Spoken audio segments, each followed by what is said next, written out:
This channel does not promote any violent, harmful, or illegal activities. All content provided by this channel is meant for an educational purpose only.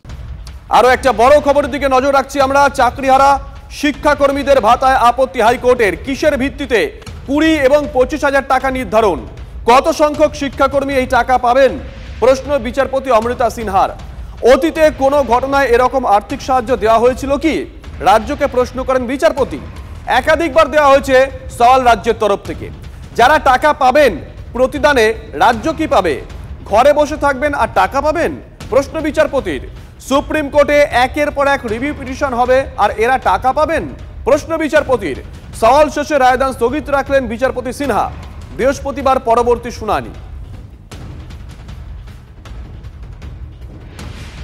বেশ কিছু প্রশ্ন উঠেছে, সেই প্রশ্নের উত্তর দেওয়ার দায় এবং দায়িত্ব হচ্ছে রাজ্যের সরকারের, যে কোন পদ্ধতিতে কোন নীতি মেনে এই টাকা দেওয়া হচ্ছে।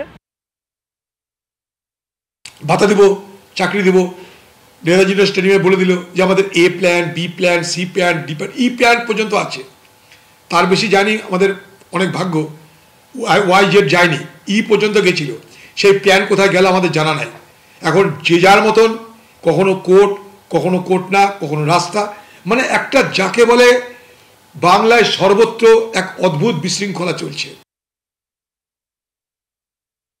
আদালতকে আমরা শ্রদ্ধা করি, আদালতের রায়ের বিরুদ্ধে বলবো না, কিন্তু মমতা বন্দ্যোপাধ্যায় কাদের আইনি লড়াইয়ের পাশাপাশি আর্থিক নিরাপত্তা, পারিবারিক আর্থিক সুরক্ষা দিতে চাইছিলেন অন্তর্বর্তীকালীন, আর কারা সেটা আটকাতে কোর্টে গেল এবং কোর্ট সেটায় কি বলল, কিভাবে এই ইন্টারিম রিলিফ দেওয়াটায় বাধা আসছে, এটা মানুষ বিচার করে নিন।